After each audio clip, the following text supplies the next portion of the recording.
Wano waliwo omukyala yali Saara. There is a lady called Sarah. Twagala tumusomeko katono tumuwulirize.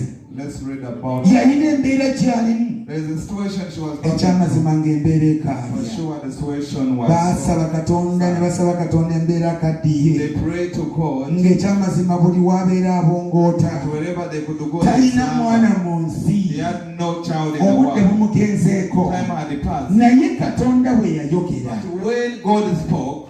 Soma tuwulire dduka emisinde. Mukama n'agamba Ibulayimu nti kiki ekimusesezza Saara ng'ayogera nti Mukama ndizaala omwana nga nkaddiye. Waliwo ekirema Mukama mu biro ebyateekebwawo ndikomawo bw'oli ekiseera bwe kiridda ne Saara alizaala omwana ow'obulenzi. Kati wuuliriza kino mukwa. So listen to this. Saara ng'akaabirira Katonda. And Sarah was crying out to God. Katonda alina ebiro. God has time. N'ekigambo kye mwe kikolera. And the word where his word kiseera nti ogenda kukola. Not every time that you kubanga Katonda yayogera mu Bible. Because God said in the Bible. Naye waliwo ebiro. By their time. Waliwo ebiseera. It's a season. Wano Saara bamugambye. Here Sarah was ogenda kuzaala omwana. You are going to give birth to a child. N'abuuza waliwo ekirema Katonda. Is there something? Oyinza okuba obudde bukuyiseeko. Maybe time has backed. Nafumbirwa obudde bukuyiseeko. Ogamba nze ndikwata ddi ku kino obudde bukuyiseeko. Waliwo ekirema Katonda. Katonda ekintu kimu tumunoonya ayogere gye tuli. Noonya Katonda w'alina ekikyo. Naye ekiri bwe tugenda eri Katonda. Tetumanya nti tuzze eri Katonda. Tetumanya nti tuzze eri Mukama. Tujja ng'abazze eri abantu. Tujja kutuusa mukolo. Kati agambye Saara mu bukadde bwo ogenda kufuna olubuto. You're going to conceive and produce. Naye mu biro but in the time nga toyina kupapya Katonda. As you don't make God to hurry. Toyina kupapiriza. You don't need to worry. Kati wano we wali okukkiriza. Now faith originates. Katonda ayogedde. God has spoken. For if you go fast, they will not work. If you skip time, they will not work. Because you are skipping the word of God. But when time reverses,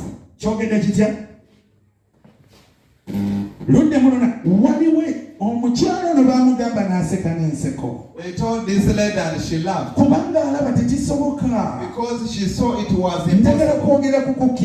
I want to talk about kikkiriza mulokole. What do you believe as a born again? Kikyowulira okukola mulokole. What do you feel to do as a born again? Waliwo abali bayinza okugolokoka awooli. There are some enemies that may raise vaawo. But when God told you depart, tolinaawo mugabo wano. You don't have any. Nodda mu kukaabirira Mukama. You go in crying out to God. God strengthen him. Agamba balijja okulwana nange ndibakuba ne badduka amakubo musanvu.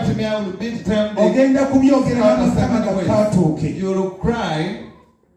N'amatama gajjeko enkanyanya. And even you may grow old. Kubanga Mukama yagamba ddavaawo. Because God told you long time ago. Era Katonda asobola n'okugolokosa abalabe. And God may raise the enemies. Ne bakugolokokerako. They raise upon you. N'ogamba Katonda anvuddemu. And you say God has Katonda tannakuvaamu. God has never forsaken you. Ekigambo kya Katonda. He never hears his word. Yeebazibwe Yesu. Amen. Ate bano banjogerako.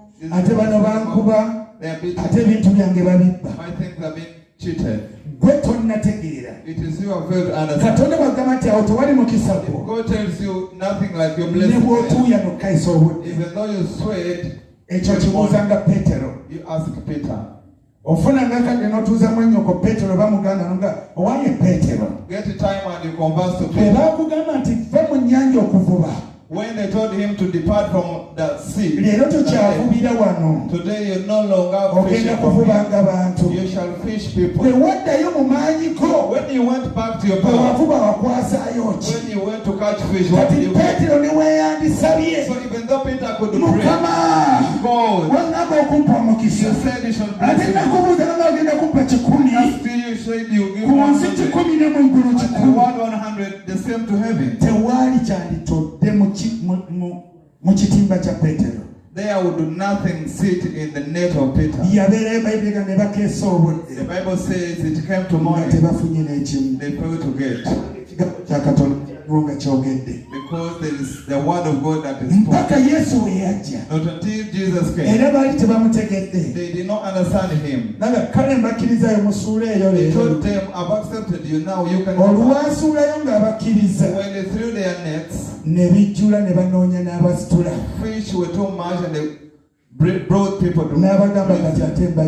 He told them, now I'm removing you. Amen. Faith is in the word of God. You may have challenges. It is not God challenging.